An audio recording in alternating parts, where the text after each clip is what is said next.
এই পর্যায়ে তাফসীর পেশ করবেন আজকে তাফসীরুল কোরআন মাহফিলের অন্যতম আকর্ষণ রাহবারে মিল্লাত রাহবারে আহলুস সুন্নাহ ওয়াল জামাত হযরতুল আল্লাহ হযরত মাওলানা মুফতি দিলওয়ার হোসেন আল্লামা মুফতি দিলওয়ার হোসেন শেখুল হাদিস জামিয়া ইসলামিয়া দারুল উলুম আকবর কমপ্লেক্স মিরপুর ঢাকা হযরতকে তার মূল্যবান তাফসীর পেশ করার জন্য বিনীতভাবে অনুরোধ করছি।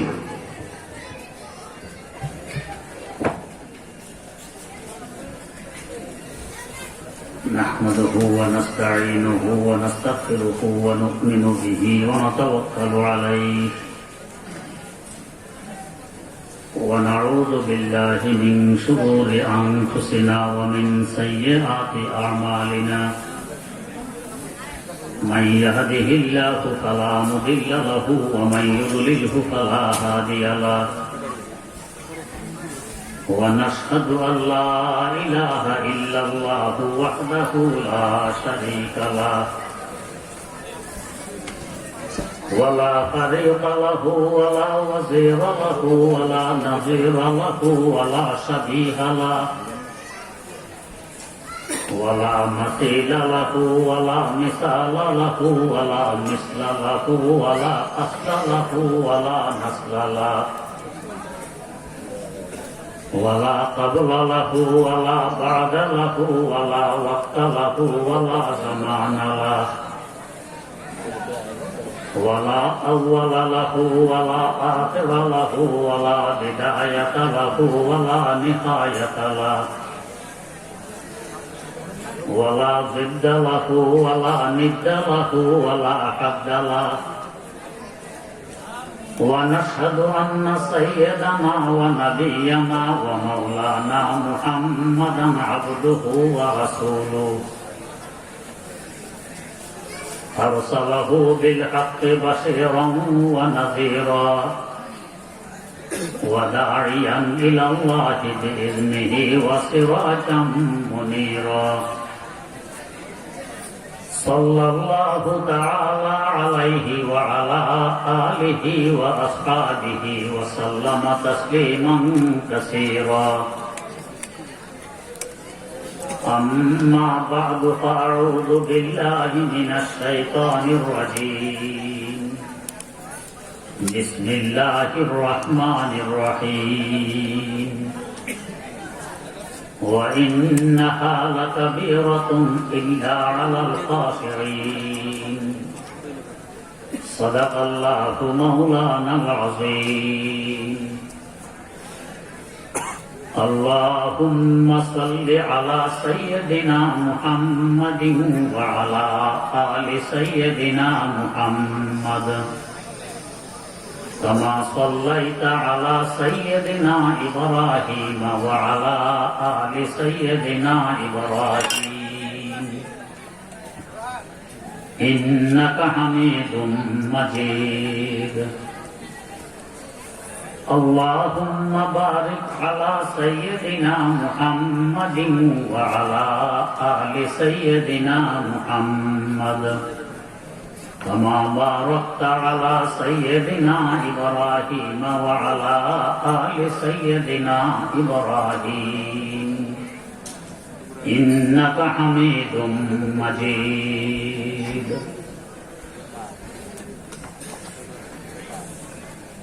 ঈমানের পর সবচেয়ে বড় দায়িত্ব যা আমাদেরকে দেওয়া হয়েছে তা হলো ইকামতে সালাতের দায়িত্ব, নামাজ কায়েম করা।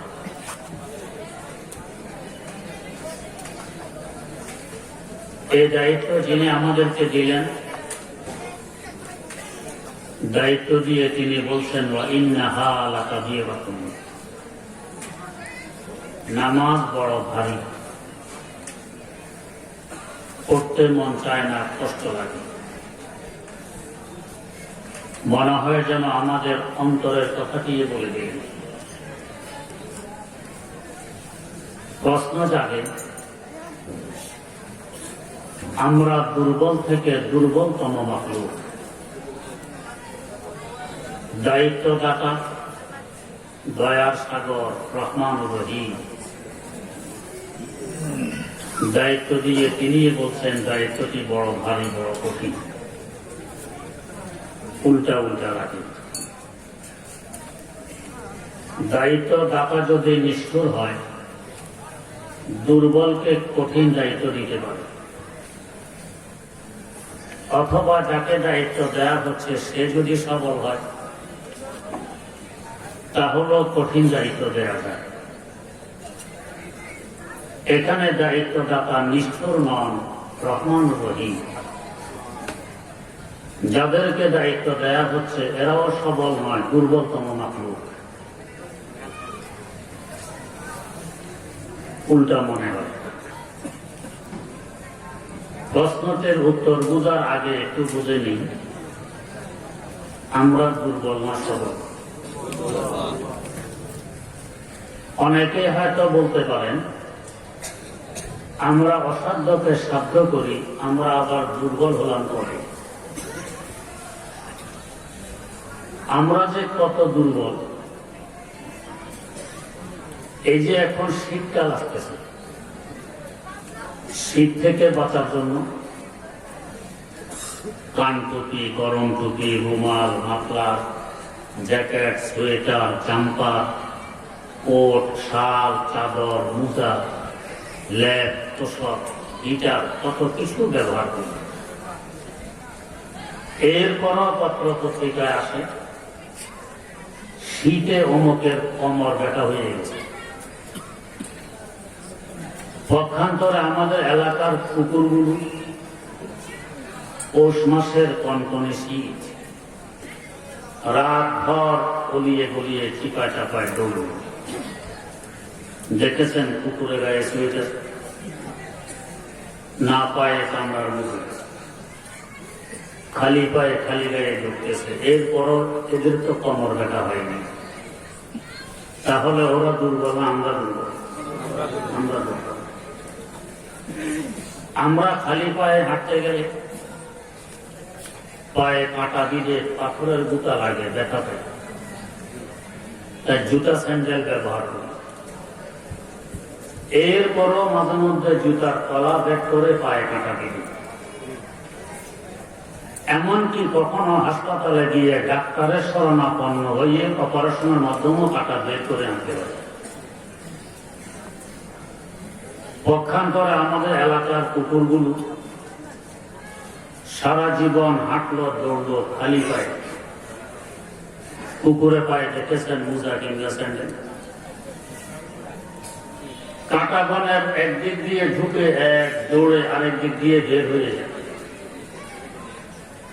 এরপরও কি কেউ কখনো দেখেছেন কুকুরকে হাসপাতালে ডাক্তারের পিছনে পিছনে ঘুরছে?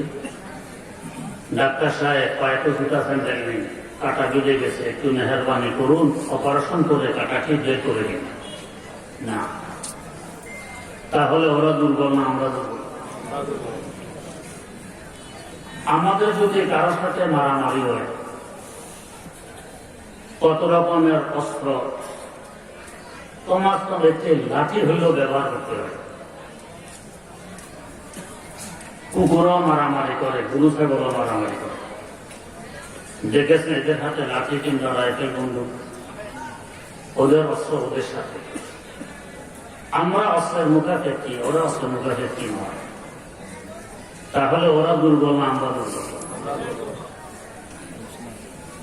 আমরা যদি সামান্য একটু কাঁচা তরকারি, চাল ভালো করে ফুটে নি, খেয়ে নেই, পেট নষ্ট হয়। কুকুর বিড়াল খেয়েছে, পাকশাক যা পায় পায় ময়লা সহকারে খেয়ে নেয়। এদেরকে তো ডায়রিয়া হাসপাতালে ভর্তি হতে হয়। তাহলে ওরা দুর্বল না আমরা দুর্বল? আমাদের বাচ্চা বয়স 2.5 মাস 3 মাস, পায়খানা করেছে, মা আসতে একটু বিলম্ব হয়ে গেছে, এসে দেখে মাশাআল্লাহ অর্ধেক সাফ হয়ে গেছে, আর একটু দেরি করলে পুরোটাই পরিষ্কার হতো। কে পরিষ্কার করে? কাজের বুয়া বাচ্চা নিয়ে কিভাবে পরিষ্কার করে? কলের গোড়া নিয়ে ধুয়ে মুছে সে খেয়ে দিয়ে পরিষ্কার করে। ওর কাছে হালুয়ার মতোই লাগে। পক্ষান্তরে একটি মুরগির বাচ্চা আজ মাত্র ডিম থেকে বেরিয়ে এসেছে, তার সামনে একটি চাল ভাঙা খুদ রেখে দিন, পাশে একটি পাথরের কণা, রঙে সুরতে আকারে একেবারেই চাল ভাঙা খুদের দেয়। আমরাও বুঝবো না কোনটা চাল ভাঙা কোনটা পাথর ভাঙা, কিন্তু আজকের মুরগির বাচ্চা চাল ভাঙাটি খেয়ে নেবে, পাথর ভাঙাটি খাবে না। সে বুঝে এটা আমার খাবার, ওটা আমার খাবার নয়। মর্গ কাজ বায়সাদেরু আয়াদ রোজি দলাবাদ, মর্গ কাজ বায়সাদেরু আয়াদ রোজি দলাবাদ, আদমি জাদা নাদা নাদতরা দৌড়াতল তমিজ, আদমি জাদা নাদা নাদতরা দৌড়াতল তমিজ। মুরগির বাচ্চা বুঝলো খাবার কোনটা অখাবার কোনটা, আমাদের বাচ্চা বুঝলো না। তাহলে ওরা সবল না আমরা সবল? ওরা সবল। এই দুর্বলতম মাখলুককে আল্লাহ পাক দায়িত্ব দিয়ে বলছেন দায়িত্বটি বড় কঠিন, বড় ভারী, উল্টা উল্টা লাগে।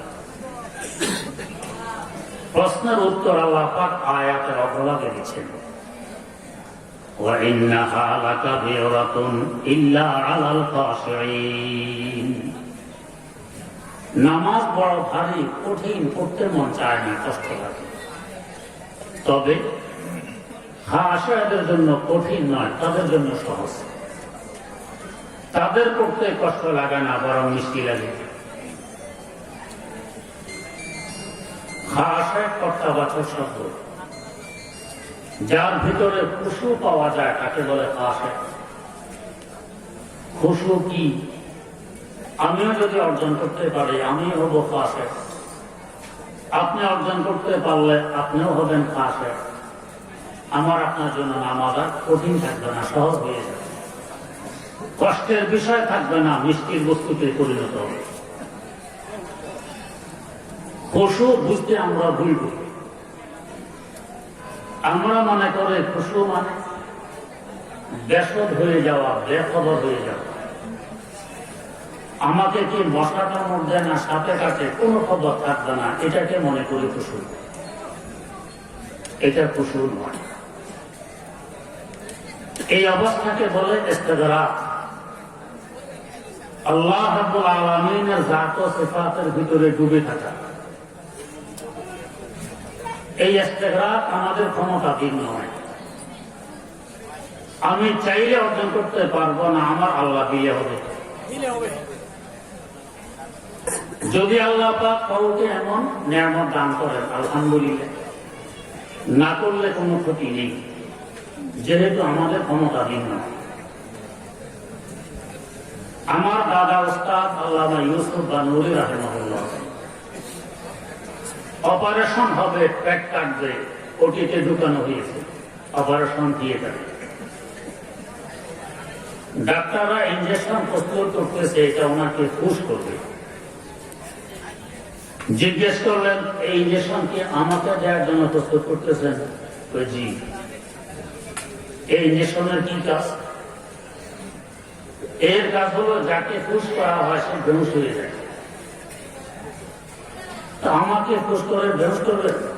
জি। কেন বেহুশ করবে? অপারেশন করার জন্য, পেট কাটার জন্য বেহুশ করতে হবে। বললেন খবরদার, এই ইঞ্জেকশন আমাকে দিতে আমি দিব না। তাহলে অপারেশন কিভাবে হবে? এমনি হবে। বেহুশ করা ছাড়া এমনি পেট কাটলে আপনার তো ব্যথায় মারা যাবে। মারা গেলে আমি যাব, তোমরা তো যাবে না। ডাক্তাররা ওনাকে বুঝায়, বোঝেন না, উনি ডাক্তারদেরকে বুঝান, যারা বোঝেন। এরা ভাবছে বোঝে মৌলবী, বুদ্ধি শুদ্ধি নেই, মরার বুদ্ধি করছে। এক পর্যায়ে তিনি বললেন যে দেখো, আমি আমার মাওলার কালামে পাক তেলাওয়াত আরম্ভ করতেছি। তেলাওয়াত করতে করতে এক সময় আমার মধ্যে এই ধরনের কিছু চিহ্ন, কিছু আলামত পরিলক্ষিত হবে। এই চিহ্ন আর আলামত গুলো পরিলক্ষিত হলে আমার পেট কাটবে, ইনশাআল্লাহ বেহুশ করতে হবে না। এই কথা বলে তিনি তেলাওয়াত আরম্ভ করে দিলেন। দীর্ঘক্ষণ যাবৎ তেলাওয়াত করার পর বলতেছেন, ও ডাক্তারেরা কিছু বুঝো শোনো না। হুজুর কি বুঝতেন? বললেন যে আমাকে এই অবস্থা কবে শুরু হয়ে গেছে, তোমরা এখনো অপারেশন শুরু করতেছ না? ডাক্তাররা হাসতেছে আর বলতেছে, হুজুর অপারেশন তো কবে শেষ হয়ে গেছে। তিনি তেলাওয়াতে মগ্ন, এই অবস্থায় পেট কাটা হলো, রোগ বের করা হলো, সিলাই করা হলো, উনি ভাবতেছেন এখনো অপারেশন শুরুই করা হয়নি। এই অবস্থাকে বলা হয় ইস্তেগরাক। এটা কুসুম নয়, হলে ভালো, না হলে কোনো লস নেই। তাহলে কুসুম কি? হাকিমুল উম্মত মুজাদ্দিদুল মিল্লাত হযরত শাহ আশরাফ আলী থানভী রাহমাতুল্লাহ আলাইহি আল ইকফার মধ্যে খুশু সম্পর্কে বিস্তারিত আলোচনা করেছেন। খুশু হলো আমি নামাজে কি করতেছি, নামাজের শুরু থেকে শেষ পর্যন্ত কিছু না কিছু পড়া আছে, সানা থেকে নিয়ে সালাম পর্যন্ত যা কিছু নামাজে পড়ি অন্তর থেকে পড়ব, যা কিছু পড়ি সঠিক উচ্চারণে পড়ব, যা কিছু পড়ি নিজ কানে পড়ার আওয়াজ শুনব। 3 অঙ্গ একসাথে করে কাজে লাগিয়ে নামাজ পড়ার নাম খুশুর সাথে নামাজ পড়া। আগে তো ইস্তেগরাককে খুশু মনে করে নিরাশ হয়ে গিয়েছিলাম যে আমাদের তো নামাজে এই অবস্থা হয় না, সাপে কাটাতে করার কথা, মশাও কামড় দেওয়া লাগে না, দূরে থাকতে টের ভাই আসতেছে। হুজুররাই বলেন খুশু ছাড়া নামাজ পড়লে লাভ নেই। নামাজ পড়ে কি লাভ, নামাজ বাদ। এখন খুশুর যে সংজ্ঞা সামনে আসবে, আশা করি আশার আলো এখন দেখা যাচ্ছে। এটা আমাদের একটা দিন, অন্তর দিয়ে পড়ব, জবান দিয়ে সঠিক উচ্চারণ করব, কান দিয়ে শুনব, তা আমাদের ক্ষমতা নেই। তবে এতদিন যে 3 অঙ্গ 3 জায়গায় রেখে নামাজ পড়েছি। জবান ছিল মসজিদের ভিতরে, যেহেতু আমি ভিতরে, জবানও ভিতরে। অন্তর ছিল দোকানে, দোকান খোলা রেখে এসে গেছে কর্মচারী, এই ফাঁকে কি চুরি করে বসে। কান মসজিদের বাইরে, এই জন্য কি বলছে আমাকে বলবো কিনা। 3 অঙ্গ 3 জায়গায়, 3 জায়গা থেকে 3 অঙ্গকে ধরে এক জায়গায় করা একেবারে সহজ হবে না, যেহেতু এতদিন 3 জায়গায় ছিল। তবে আবার অত কঠিনও নয় যে আমাদের সাধ্যের বাইরে। বুজুর্গানে দিন বলেন বেশি নয়, অন্তত 40 দিন যদি একটু কষ্ট করে 3 অঙ্গকে এক জায়গায় ধরে রাখতে পারি, এরপরে আর ধরে রাখা লাগবে না, এরা নিজে নিজে একসাথে হয়ে যাবে। অটোমেটিক খুশুর সাথে নামাজ পড়া চলবে। এই সম্পর্কে হাকিমুল উম্মত মুজাদ্দিদুল মিল্লাত হযরত শাহ আশরাফ আলী থানভী রাহমাতুল্লাহ আলাইহি আল ইকফার মধ্যে একটি ঘটনা উল্লেখ করেছেন। ঘটনাটি হল, একজন চোর শাহী মসজিদে এসেছে, সুযোগের অপেক্ষায় আছে, সুযোগ পেলে কিছু চুরি করবে। শাহী মসজিদ মানে যে মসজিদে বাদশাহ নামাজ পড়ে ওই মসজিদকে বলে শাহী মসজিদ। শাহ মানে বাদশাহ। আগের যুগে রাজা বাদশাহ নামাজ পড়তেন, বরং পড়াইতেন। ইসলামের একটি মূল বিধান, যিনি রাষ্ট্রপ্রধান হবেন তিনি রাষ্ট্রীয় মসজিদের ইমামও হবেন। হযরত রাসূল আকরাম সাল্লাল্লাহু আলাইহি ওয়াসাল্লাম জীবনভর রাষ্ট্রীয় মসজিদ মদিনার মসজিদে নামাজ পড়াইতেন। খোলাফায়ে রাশিদিন পড়াইতেন, এরপরও পড়াইতেন। এখন আল্লাহ মাফ করুন, পড়ানো দূরের কথা, নিজেরা পড়িও না। একজন বড় নেতার পাশে একবার বাইতুল মুকাদ্দাস নামাজ পড়তেছিলাম, না দুজন নামাজ। তো নেতার এক পাশে ওনার বডিগার্ড, আরেক পাশে আমি। 3 রাকাত তো জামাতে পড়া হয়েছে, অসুবিধা হয়নি। এরপর দেখে মানুষ আবার নিয়ত বানতেছে, এখন নেতা পড়ে গেলেন বিপাকে, এখন আমি কি করবো? তো বডিগার্ডকে জিজ্ঞেস করতেছেন এবার কি করবো? তো বডিগার্ড উত্তর দেয়, আপনার পাশে যে হুজুর আছেন, হুজুর যা করে আপনি তা করেন। চিন্তা করেন, বডিগার্ডের বুঝে আসছে, হুজুর যা করে ওনাকে তা করতে হবে। ওনার কিন্তু বুঝে আসেনি, উনি বড় নেতা।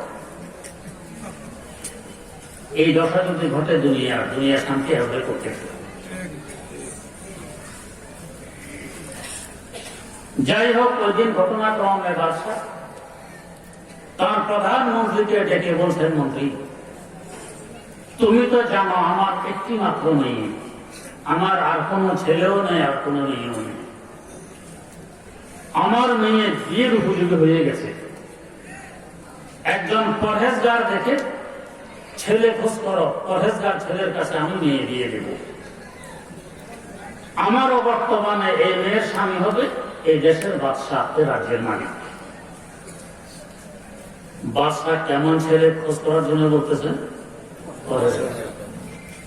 এই নয় যে বড় ব্যবসায়ী কিনে, বিদেশ থেকে কিনে, এগুলো দেখার বিষয় নয়। এগুলো এখন আছে, তখন নেই। দেখার বিষয় কে পরহেজগার, কে দিনদার, এটা দেখার বিষয়। রাসূলুল্লাহ সাল্লাল্লাহু আলাইহি ওয়াসাল্লাম বলে গেছেন, ফাসফার বিযাতি দ্বীন, দিনদারি দেখে বিয়ে করা, সুখের সংসার গড়ে তুলতে পারবে।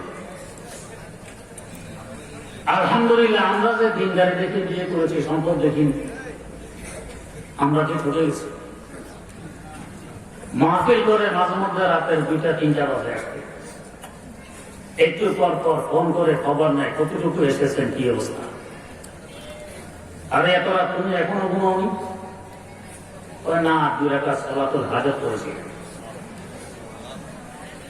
স্বামী যাতে নিরাপদে বাসায় পৌঁছতে পারে এই জন্য 2 রাকাত সালাতুল হাজাত পড়েছিলেন। কিছুক্ষণ পরে আবার ঘুম, আরে এখনো ঘুমাও, তো আরো 2 রাকাত পড়েছিলেন। একসাথে বলেন আবার মক্কায়। এভাবে দোয়া করে করে নিরাপদে স্বামীকে বাসা আনার চেষ্টা করে। আলহামদুলিল্লাহ, আমরা তো ঢুকিনি। তো বাদশাহ খোঁজ করতেছেন, পরহেজগার দেখে ছেলে খোঁজ করো, তার কাছে আমি নিয়ে দিয়ে দেব। মন্ত্রী জিজ্ঞেস করলেন, বাদশাহ বুঝবো কি করে কে পরহেজগার? এটা আসলে বুঝার জিনিস। আমরা হলে কিন্তু জিজ্ঞেস করতাম না, কারণ আমাদের থেকে বড় দুশ্মন আছে আর কি। আমরা তো মনে করি দোলের বাড়ি কোন দিক থেকে আসে, ওইদিকেই বড় পরহেজগার হিসাব আছে। দলে দলে গরু ছাগল কোন দিকে যায়, সেদিকেই বড় হিসাব। আমরা তো পরহেজগার ছিল, এটার নাম পরহেজগার নয়। পরহেজগার কর্তাবাচক শব্দ, ফার্সি শব্দ। যে বাঁচে তাকে বলে পরহেজগার, শব্দটি আমরাও ব্যবহার করি। খুজলি বিচি ডাক্তারের কাছে গেলেন, পেনিসিলিন ইঞ্জেকশন দিলেন, জিজ্ঞেস করলেন, ডাক্তার সাহেব কোন পরহেজ টরহেজ আছে? এই পরহেজ। ডাক্তার সাহেব বললেন, হ্যাঁ আছে। কচু খেতে পারবেন না, বেগুন খেতে পারবেন না, ইলিশ মাছ খেতে পারবেন না, পুঁটি মাছ খেতে পারবেন না, বোয়াল মাছ খেতে পারবেন না, চিংড়ি মাছ খেতে পারবেন না, গরু গোস্ত খেতে পারবেন না, হাঁসের গোস্ত খেতে পারবেন না, কবুতর গোস্ত খেতে পারবেন না। আপনি বাড়ি এসে বলতেছেন, যা পরহেজ দিল ডাক্তার, আর বাঁচা লাগবে না। এই পরহেজ। যে গুনাহ থেকে বাঁচে তাকে বলে পরহেজগার, আর যে ইবাদত করে তাকে বলে আবেদ। আবেদের তুলনায় পরহেজগারের মূল্য আমার আল্লাহর কাছে কোটি কোটি গুণ বেশি। শারহে হামদীতে উল্লেখ আছে, আল্লাহ তারকু যাররাতিন মিম্মা নাহাল্লাহু আনহু খায়রুম মিন ইবাদাতিস সাকালাইন। 1 যাররা পরিমাণ গুনাহ থেকে বাঁচা গোটা দুনিয়ার মানুষ এবং জিন জাতির সমস্যাগত ইবাদত থেকে কোটি কোটি গুণ বেশি দাম। যারা যারা মানে সকালবেলা যখন পূর্ব আকাশে সূর্য ওঠে, দেখবেন বেড়ার ছিদ্র দিয়ে, জানালার ফাঁক দিয়ে, দুয়ারে চিপা দিয়ে রৌদ্র ঘরের ভিতরে ঢোকে, কোনা কোনে আলো রশি। ওইদিকে তাকাইলে ছোট্ট ছোট্ট রেণু একদম ঘুরতেছে অসংখ্য, দৌড়তে চাইলে নাই। আসলে আছে সর্বত্র, এখানেও আছে। অতি ক্ষুদ্র হওয়ার কারণে আমরা দেখতে পাই না, ওখানে যে একটু বেশি আলো তাই দেখা যায়। এই ছোট্ট রেণুকে বলে জররা। এক জররা পরিমাণ গুনাহ থেকে বাঁচা গোটা দুনিয়ার সমস্ত মানুষ এবং জিন জাতির সমষ্টিগত ইবাদত থেকে অনেক উত্তম, অনেক দাম। আল্লামা আক্তার তাই বলেছেন, কুওয়াতে নেকি না দাবি বদমাকুন বরওয়াজুদে খুদ সে তুম বেহদমাকুন বরওয়াজুদে খুদ সে তুম বেহদমাকুন। বান্দা, নেকি কামাই করতে পারো আর না পারো, অন্তত গুনাহ ধারে কাছে যেও না। ছোট্ট একটি গুনাহ জান্নাত থেকে জাহান্নামে নিয়ে যাওয়ার জন্য যথেষ্ট।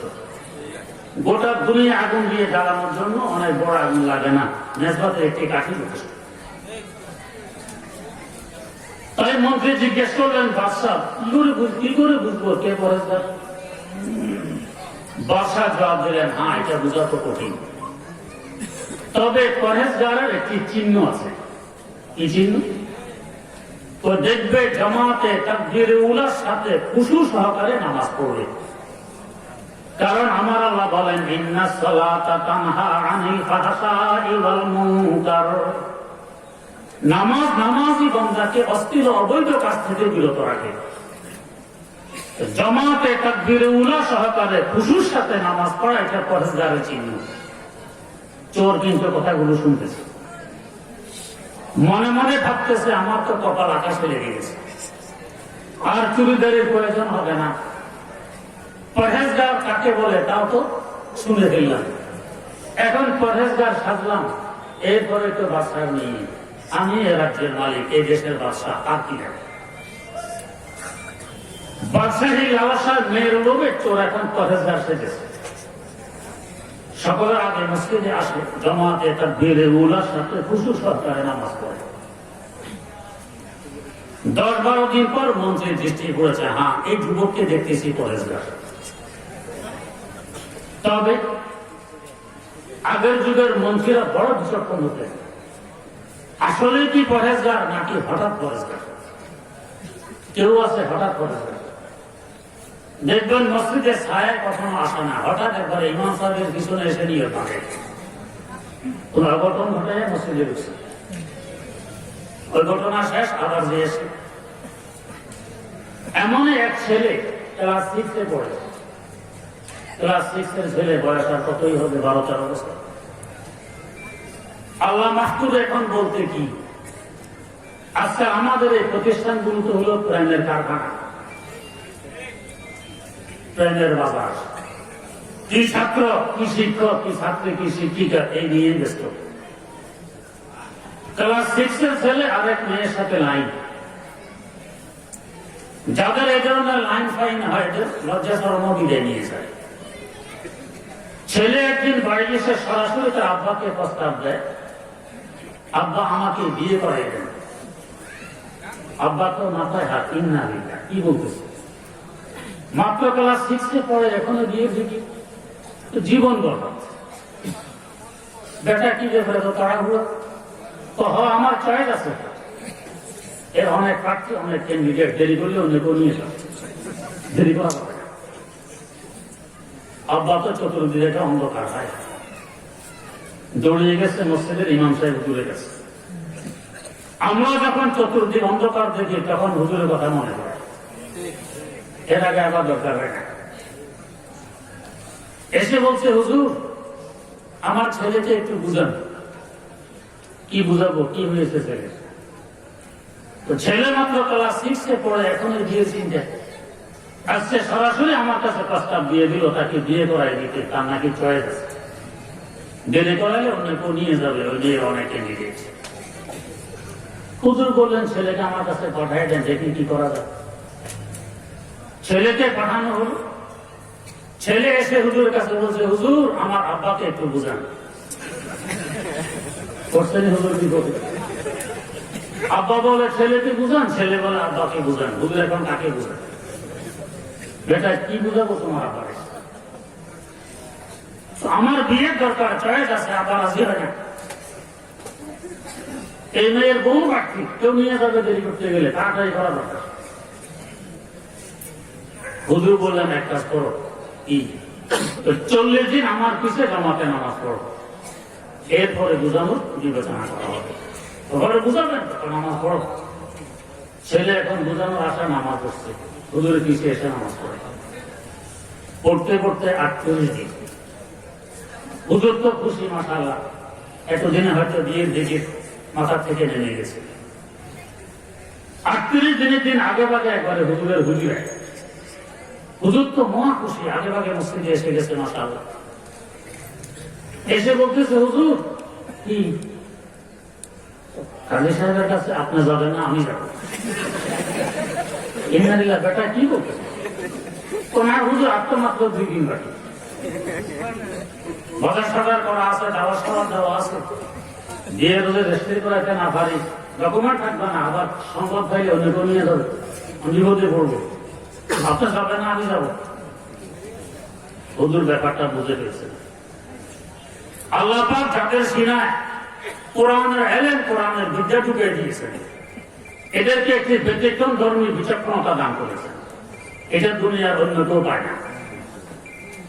যখন ধূমপান শুরু হয়, ধূমপান, তখন থেকে আলেম সমাজ নিষেধ করে এসেছেন, এটা ভালো কাজ নয়। তখন আলেমদের বিরুদ্ধে কারণ করা হয়েছে কম নয়। সেইটা পান করলে দেহ সতেজ হয়, ফুর্তির সাথে নতুন উদ্যমের কাজ করা যায়। মূলনীতি বুঝে লক্ষ লক্ষ মানুষের জীবন ধ্বংস হওয়ার পর এখন বুঝে এসেছে এটা যে ক্ষতিকর। এখন প্যাকেটে রেখে দিতে হয় ধূমপান মানে বিষপান। হুজুরা তো প্রথমেই বুঝেছে। তেমনি ভাবে যখন এই মোবাইল বের হয়, হুজুরা মাদ্রাসায় ছাত্রদেরকে ব্যবহার করতে নিষেধ করেছেন, এখনো করেন, আমরাও করি। তখন কত টকশো, কত টেলিভিশনের বক্তব্য, কত পত্রিকার প্রবন্ধ। এই মৌলবীরা আমাদের নতুন প্রজন্মকে অন্ধকারে রেখে দিতে চায়, আল্লাহর চেহারা দেখতে দিবে। মোবাইল হাতে থাকা মানে গোটা দুনিয়া মুখের ভিতরে থাকা। মৌলবী কি বুঝে?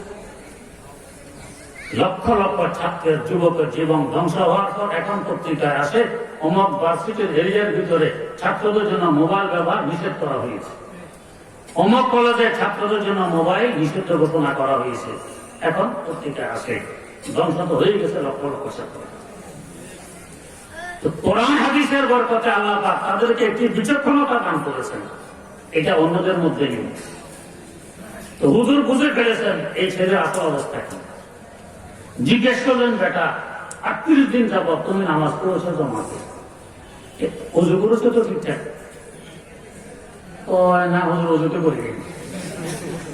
ইন্নালিল্লাহ, অজু করো না? বুঝি না, কেন বললা না?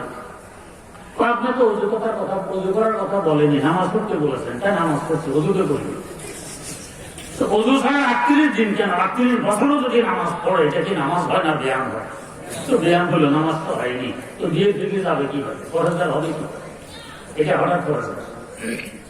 তো মন্ত্রী চিন্তা করলেন, এই যুবক কি আসলে পরেজগার নাকি হঠাৎ পরেজগার, পরীক্ষা করা লাগবে।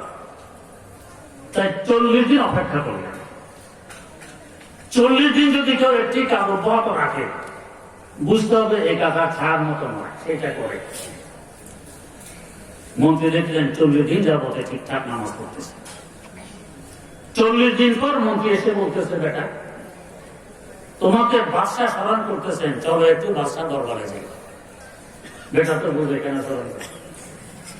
না মন্ত্রী সাহেব, আপনি হয়তো বুঝতে ভুল করেছেন, আমার সাথে বাদশার কোন আত্মীয়তার সম্পর্ক নেই, পরিচয়। আমাকে কেন স্মরণ করতে? না তোমাকে স্মরণ করতেছে, চলো। নিয়ে এসেছে বাদশার দরবার, নিয়ে এসে বলছে, বাদশা এই পরেজগার ছেলে এনে দিলাম, আপনার প্রস্তাব তার কাছে রাখতে পারে। বাদশা তার মেয়ের বিয়ের প্রস্তাব দিয়ে দিলেন। চোর প্রত্যাখ্যান করলো, আমি আপনার মেয়ে বিয়ে করব না। বাদশাহ বুঝান, মন্ত্রীও বুঝান, ওরা তিনি বিয়ে করবেন। প্রথম তারা ভাবতেছিলেন বোধহয় দাম বাড়ায়। আমাদের একটা স্বভাব, দাম বাড়ানোর স্বভাব। এখানে গেলাম, খাওয়া দাওয়ার সময় পেটও খুঁজে আছে, ওরাও খেতে বসেছে। বসুন, চারটায় খেয়ে নেন। না, খাবো না। বসেন, খান। না, খাবো না। খাবো না। কিন্তু যদি একবার বসতে পারি, সোয়াশের আগে আর উঠবো বাকি খাবো। এতক্ষণ কেন খাবো না? দাম বাড়া আমাদের একটা স্বভাব, লৌকিকতা। ইসলাম এটা পছন্দ করে। আমার ওস্তাদে মুহতারাম শাইখুল হাদিস আল্লামা আজিজুল হক রাহিমাহুল্লাহ আরব দেশে একবার বহুদিন ছিলেন। তাদের তাহসিল তামাদুল ইত্যাদি বুঝার জন্য, যাতে হাদিস পড়াতে সুবিধা হয়।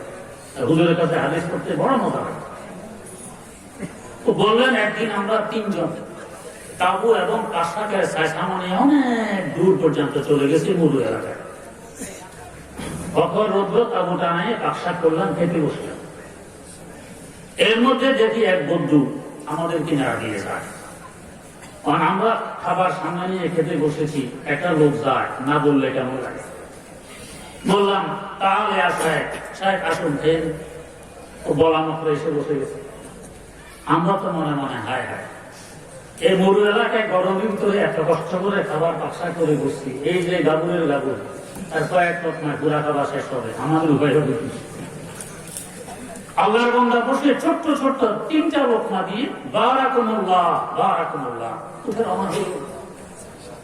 দাওয়াত গ্রহণ করলো, সুন্নত আদায় করলো, আমাদের ক্ষতি করলো না। সেও সওয়াব কমাইলো, আমাদেরকেও সওয়াবের ব্যবস্থা করে দিল। এটা হলো ইসলাম। তো বাদশাহ মন্ত্রী ভাবতেছেন এই বোধ দাম বাড়ায়। অনেকক্ষণ যাবৎ বুঝানোর পরও সে যখন বুঝতে ছিল না, এখন বুঝছে না, আসলে তো দাম বাড়ায় না, মনে হয় যেন বাস্তব। বাদশাহ আশ্চর্য হয়ে জিজ্ঞেস করলেন, বেটা, এই ক্ষমতার জন্য মানুষ কি না করে, কত অর্থ ব্যয় করে, হ্যান্ডবিল, পোস্টার, মিটিং, মিছিল, কত মারামারি, দরাদরি, কুৎসা, মিথ্যা, অপবাদ, কত কিছু। তুমি ধীরে পেয়ে যাচ্ছ এই বাদশাহী, প্রত্যাখ্যান করতেছ, কারণ কি? চোর চোখের পানি ছেড়ে দিয়ে বলছে, বাদশাহ, বাস্তবে আমি আপনার মেয়ের উপযোগী নই। আমি একজন পাক্কা চোর। আজ থেকে 40 দিন পূর্বে আপনার মসজিদে এসেছিলাম, সুযোগ পেলে কোনো কিছু চুরি করে নিয়ে যাব। ওই দিন ঘটনাক্রমে মন্ত্রীকে বলেছিলেন, মন্ত্রী, আমার একটি মাত্র মেয়ে বিয়ের উপযোগী হয়ে গেছে, পরহেজগার দেখে একজন যুবক খোঁজ করো। মন্ত্রী জানতে চেয়েছিলেন পরহেজগার কাকে বলে। আপনি পরহেজগারের চিহ্ন আলামত বলে দিয়েছিলেন যে পশুর সাথে তাকবীরে উলা সহকারে জামাতে নামাজ পড়ে সে হবে পরহেজগার। ওই কথা শুনে আপনার মেয়ের লোভে, বাদশাহীর আশায় আমি পরহেজগার সেজেছিলাম, কিন্তু দীর্ঘ 40 দিন যাবৎ খুশুর সাথে তাকবীরে উলা সহকারে জামাতে নামাজ পড়ার বরকতে এমন এক বাদশাহীর খোঁজ পেয়ে গেছি যে বাদশাহীর সামনে আপনার এই বাদশাহীর মূল্য 2 পয়সাও নয়। আমি তো এখন আমার বাদশাহী নিয়ে ব্যস্ত। আপনার বাদশাহী কাকে দিবেন আপনি বুঝেন, এই জানালার মধ্যে আমাকে ফেলবেন না। কি বাদশাহী পেয়েছ? হযরত সৈয়দ আব্দুল কাদের জিলানী রহমতুল্লাহ আলাইহি, নিমরুজের বাদশা তার বড় ভক্ত। নিমরুজ তখনকার সময় একটি রাষ্ট্রের নাম। আবেদনিক অর্থে তার অর্থ হয় মধ্যদ্বীপ। নিম মানে অর্ধেক, রোজ মানে দ্বীপ, নিমরুজ মানে মধ্যদ্বীপ। নিমরুজের বাদশা অর্থ দাঁড়ায় মধ্যদিনের বাদশা। হযরত জিলানীর ভক্ত তার কাছে চিঠি লিখেছে। কি চিঠি? হুজুর, আপনার লঙ্গরখানা হাজার মানুষ মুক্ত খায়, বিড়ি খায়। এদের খাওয়া দাওয়ার ব্যবস্থা করতে গিয়ে আপনাকে কত চিন্তা ফিকির করা লাগে। আমার রাষ্ট্রের অর্ধেক আপনাকে দিয়ে দিলাম, এই অর্ধেকের বাদশা আপনি। এখান থেকে যা ট্যাক্স উসুল হবে এই দিয়ে আপনার লঙ্গরখানা চলবে। লঙ্গরখানা নিয়ে আর কোনো চিন্তা ফিকির করতে হবে না। বলা কাজে করেছেন, কিন্তু হযরত জিলানীকে চিনতে ভুল করেছেন। বাদশা ভেবেছেন বাদশা যেভাবে খাওয়া দাওয়া থেকে নিয়ে ব্যস্ত থাকে, হুজুরে বুঝি খাওয়া দাওয়ার থেকে নিয়ে ব্যস্ত থাকে। আরবিতে একটি প্রবাদ আছে, আলমারউ ইয়াকিসু আলা নাফসিহি, যে যেমন অন্যকে ভাবেও তেমন। তাহাজ্জুদ গুজার বান্দা তাহাজ্জুদ পড়ার জন্য ভোর রাত্রে পুকুরে ঘাটে এসেছে উজু করতে। আরেক চোর রাত ভর চুরি করে অপর ঘরে আসতে গোসল করতে। তো তাহাজ্জুদ গুজার বান্দা আলহামদুলিল্লাহ পড়ে, আরো এলাকার আরো লোকজনও তাহাজ্জুদ পড়ে। আর চোর যখন টের পায় অপর পরে পানি নড়ে, ও চোর তো দেখা যায় আমি একা নয়, আরো আছে। তো যে যেমন অন্যকে ভাবে তেমন। বাদশা মনে করছে হযরত জিলানীও বাদশা নয়, খাওয়া দাওয়ার থেকে নিয়ে গেছে। হযরত জিলানী তো অবস্থা ছিলেন কারে সাজে মা বদিকে রে কারে নাস, ফিকরে মা দরকারে মা আজারে নাস, ফিকরে মা দরকারে মা আজারে নাস। আমি যার গোলাম, আমার থাকা খাওয়া করার দায়িত্ব তার, আমার নয়। আমার দায়িত্ব শুধু মুনিবের গোলামি করা। যে গোলামি যত বেশি করতে পারবে মনিব তার উপরে ততই সদয় হয়ে তার দিকে লক্ষ্য বেশি রাখবে। চিঠি এসেছে হযরত জিলানীর হাতে, রাষ্ট্রের অর্ধেক আপনার। আমরা বলে কি করতাম, রাষ্ট্র রাখবো না, যদি আমাদের মাননীয় প্রধানমন্ত্রী একটা চিঠি লিখে দেন যে হায়দ্রাবাদের অর্ধেক তোমার। আরে বাপরে বাপ, পল্টনে বিশাল সমাবেশের ব্যবস্থা করে মন্ত্রী মহোদয়কে স্টেজে এনে অভিনন্দন পত্র পাঠ করতাম যে আপনাকে এই যুগের হাতে পাই। ফুলের মালা গলায় দিতে দিতে কপাল শুদ্ধ ঢেকে ফেলতাম যাতে জীবনের সামনে চোখে কিছু না দেখে। হযরত জিলানীর হাতে রাষ্ট্রের অর্ধেকের ক্ষমতা। জানাইতে হবে অফার গ্রহণ করলেন কি করলেন না। ভিন্ন এক পৃষ্ঠা কাগজে লিখবেন, এটাও বরদাস্ত করেননি। বাদশার চিঠির উল্টা পিঠে দুটি শের লিখে জবাব দিয়ে দিলেন। শের গুলো ছিল চৌচতার সাঞ্জরে রোখে বকতাম সিয়াবাদ, চৌচতার সাঞ্জরে রোখে বকতাম সিয়াবাদ, দর্দ লাগার বুয়াদ হাওয়া সে মুলকে সঞ্জরাম, চো খবর ইয়াফতাম যে মুলকে নীমে সব মাম মুলকে নীমে রোজ বরকে যাও নমি কারাম। ও মধ্যদিনের বাদশা, তুমি যে ট্রলিতে করে চলাফেরা করো, ছায়ার জন্য উপরে কালো রঙের ছাতা ব্যবহার করো। ছাতার কাপড়ের রং আপনাদের এলাকায় কেমন হয়? সত্য কথা, আগে কালো হতো, এখন এক এক করলে এক এক রঙের। রং বেরঙের ছাতা, রং বেরঙের করলে বেশ কম কেন? কালো কাপড়ের বৈশিষ্ট্য, ছায়া গাঢ় হয়, গরম কম লাগে। কালো কাপড়ের ছাতা মাথায় দিয়ে রোদ্রে গেলে গরম কম লাগবে, ছায়া গাঢ় হয়। অন্য রঙের ছাতা মাথায় দিয়ে রোদ্রে যান, ছায়া হালকা হয়, গরম বেশি লাগে। আগের যুগে আরাম ছিল আমাদের উদ্দেশ্য, এখন হলো ফ্যাশন। আরাম লাগুক আর না লাগুক, ফ্যাশন ঠিক রাখতে হবে। তাই দেখবেন কিছু ভাইয়া অনেক মোটা কাপড়ের প্যান্ট খুব টাইট ফিট পরিধান করে, এত টাইট আর এত মোটা, যদি এটার ভিতরে চুলকানি আরম্ভ হইতে পারে, আঙ্গুল কি গোটাল দিয়ে খোঁটা মারল চুলকানির ভিতরে ঢোকে না, তারপরে এটা করবে, এই কষ্ট সহ্য করতেছে, শান্তি নেই, লাভ নেই, তারপরে করবে কেন? ফ্যাশন ঠিক রাখতে হবে।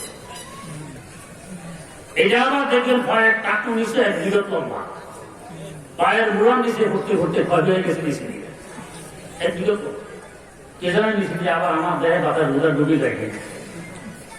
এরপর আবার পায়ের মোজা, আবার জুতা, জুতার উপরে ফিটা দিয়ে কষে বাঁধছে যাতে নিচে দিয়ে বাতাস ঢুকতে না পারে। এর উপরে দিয়ে প্যান্ট এক বিগত লম্বা, নিচে দিয়ে বাতাস জুতা সব দুয়ার বন্ধ। মধ্যখান দিয়ে আবার বাতাস ঢুকে কিনা ইন করে পড়ি, এর উপর আবার বেল দিয়ে কষে বাঁধি, মধ্যখান দিয়ে বাতাস ঢুকতে দেওয়া যাবে না। হাতা দিয়ে যদি বাতাস ঢুকে টপ লাগে, কষে বুতান লাগাই, এদিকেও বাতাস ঢুকা বন্ধ।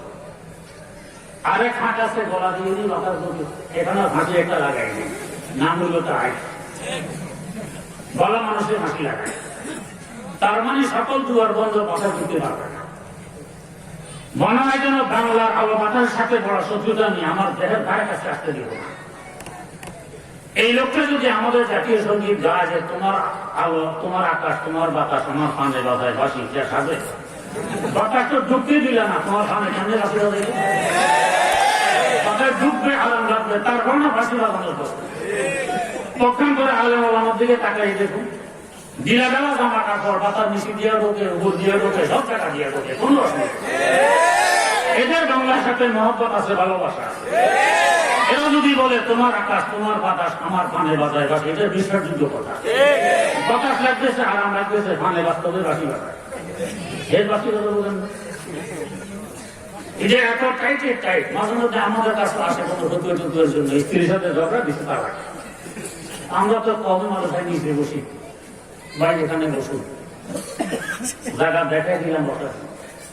ওনার বসার পজিশনে মনে হয় উনিও এখানে বসতে ইচ্ছুক, কিন্তু যখন বসা আরম্ভ করে ধম করে গিয়ে আরেক জায়গায় পড়ে, এখানে বসতে পারে। তারপরেতে পরে হাঁটু এটা দেখা হয় না, শুয়ে যায়। আরে বললাম বসতে, বিহার দিয়ে ঠেকা দেখাতে না, কেমন এরপরে এটা পরিধান করবে কেন? আল্লাহ মাহফুরকে পোশাক পরিহিত অবস্থায় অচেনা কোনো জায়গায় যদি মারা যায়, বিদ্যা করা ছাড়া এখন যুদ্ধে কপালে পক্ষান্ত আলেম আমার দিকে টাকা দেবো, লম্বা জুব্বা, মাথায় রুমাল, পাগড়ি, আলহামদুলিল্লাহ। অচেনা কোথায় মারা গেল ইনশাআল্লাহ তখন সাথে আছে, বিদ্যা করার প্রয়োজন পড়বে না, সুন্নতের লাভ।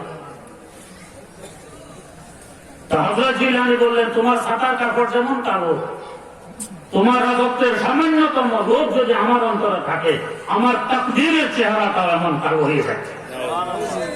আমি এটা গ্রহণ করলাম না। কেন বললাম না? চৌখবর ইয়াফতামজে মুলকে নিমে সব, চৌখবর ইয়াফতামজে মুলকে নিমে সব, মামুলকে নিমে রোজ বহেক যাও নবী হারাম। ও মধ্যদিনের বাদশা স্মরণ রাখো, তুমি তো মধ্যদিনের বাদশা, আমি আব্দুল কাদের জিলানী হলাম মধ্যরাতের বাদশা। মধ্যরাতে দুনিয়া থাকে ঘুমি দিবুর, আমি আব্দুল কাদের জিলানী থাকি সজাগ, আর আমার আল্লাহ থাকেন সজাগ। যেহেতু আমার আল্লাহর বৈশিষ্ট্য তার কোনো তন্দ্রা নেই, তার কোনো ঘুম নেই। রাত তার কালো রঙের চাদর দিয়ে সব কিছু ঢেকে ফেলে। সজাগ আছে একমাত্র আমি জিলানী, সজাগ আছেন আমার আল্লাহ।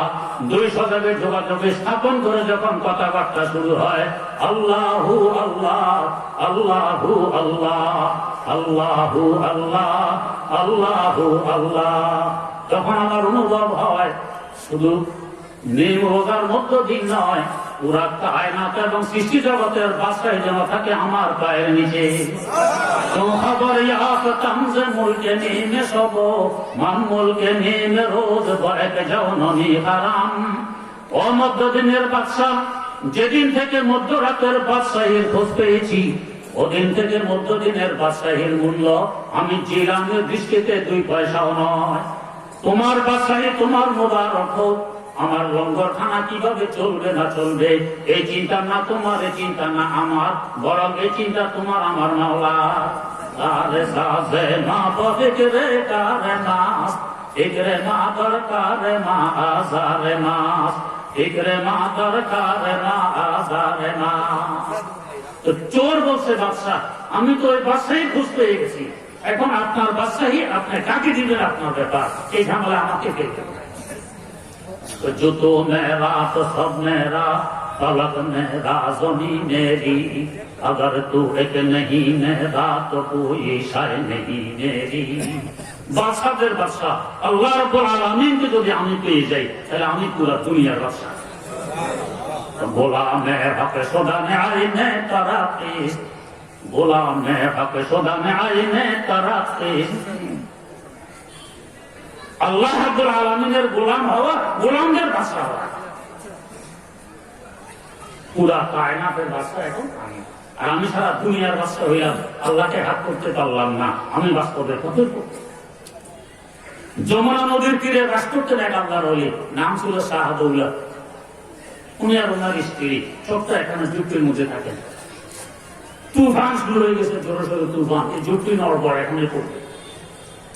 উনি একবারে নিশ্চিন্ত বসে আসা লাগিয়ে লাগতেছেন, স্ত্রী বলতেছেন আরে মাথা গোলার একটু ঝুঁকি তো আছে, এটা পড়ে যাচ্ছে, আপনার ঘরে স্থির, তো কি করবো, একটু বাঁশ টাস নিয়ে ঠেকা টুকা দেন। স্ত্রীর যন্ত্রণার বাঁশ নিয়ে বেরিয়ে যেদিক থেকে তুফান ফেলতেছে উনি এদিক থেকে বাঁশ লাগিয়ে ঠেলা দেন। স্ত্রী বলে, আরে কি করতেছেন আপনি? কি তো তুফান আর ঠেলে আপনার ঠেলেন, আধা ঘন্টা পরে যদি যুক্তি করতো, এখন তো আধা ঘন্টা আগে পড়বে। তো হ্যাঁ, আমি আমার আল্লাহর সাথে হাত ধরবো, আমার আল্লাহ যেদিকে শাহাদুল্লাহ সেদিকে, আল্লাহ যেদিকে শাহাদুল্লাহ সেদিকে, তুফান আর ঠেলে উনিও চলতেছেন। আশপাশ সব ব্যস্ত হয়ে গেছে, ওনার যুক্তিটা তো করলো না। কেন? দারে সাজে মা বাপে কে বেকারে মা, একরে মা দরকারে মা, আজারে মা। আমার চিন্তা আমার আল্লাহ, এটা আমার আল্লাহ রাব্বুল আলামিন আমাদেরকে খুশুর সাথে অন্তর, জবান এবং কান এক করে নামাজ পড়ে উভয় জাহানে ধন্য হওয়ার তৌফিক দান করুন। সুবহানাল্লাহি ওয়া বিহামদিহি, সুবহানাকাল্লাহুম্মা ওয়া বিহামদিক, আশহাদু আল্লা ইলাহা ইল্লা আনতা, আস্তাগফিরুকা ওয়া আতুবু ইলাইক।